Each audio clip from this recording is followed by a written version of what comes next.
What if I told you that one single scene in Fawlty Towers, the show hailed as one of the greatest British comedies of all time, was so controversial, so shocking, that it ultimately played a huge role in the series coming to an abrupt end? Fans still argue about whether it was genius satire or a step too far, but one thing is certain. Once it aired, Fawlty Towers would never be the same again. When Fawlty Towers premiered in 1975, it redefined television comedy. Created by John Cleese and Connie Booth, the show brought audiences into the chaotic world of Basil Fawlty, the snobbish and perpetually frustrated hotel owner who seemed to despise both his guests and his staff.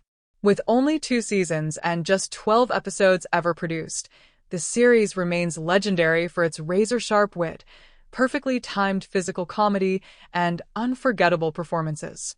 But despite its brilliance, Fawlty Towers burned out almost as quickly as it arrived. And one notorious scene played a massive role in its sudden disappearance. The scene in question came in the episode The Germans, one of the most famous and infamous installments of the series. The episode built to a chaotic climax in which Basil, already concussed from a blow to the head, begins mocking German guests at the hotel in a wildly offensive routine. While Basil's absurd behavior was intended to highlight his ignorance and stupidity, the joke struck a nerve. The scene became one of the most talked-about moments in British television history, sparking outrage among some viewers who believed the show had gone too far. At the time, the BBC received complaints, and decades later, the episode would be temporarily pulled from streaming platforms due to concerns over offensive language and cultural insensitivity. For John Cleese, the point was always satire. He was mocking Basil's small-minded bigotry, not endorsing it. But satire can be a dangerous game, and the backlash surrounding the episode created a storm of controversy that lingered long after the series ended. Behind the scenes, Cleese himself had already been feeling the weight of carrying such an intense and tightly written show. Writing each episode was grueling, with scripts often going through dozens of drafts before reaching the screen.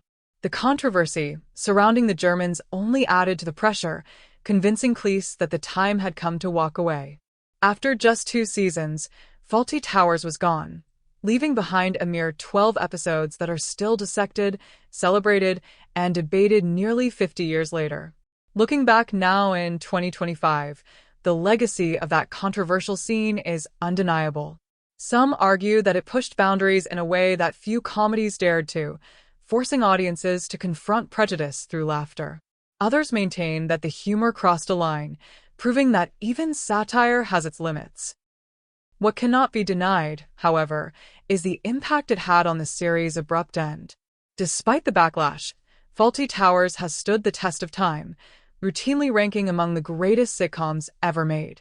John Cleese went on to enjoy an illustrious career, while the show itself remains a cultural touchstone, studied in comedy classes and endlessly quoted by fans. But every time the episode The Germans is revisited, the debate resurfaces, and the reminder lingers that one scene can change everything. So, the next time you hear someone call Fawlty Towers a perfect sitcom, remember this: its perfection came at a price.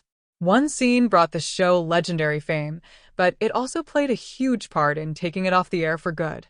Try not to gasp, but sometimes even brilliance can be its own undoing.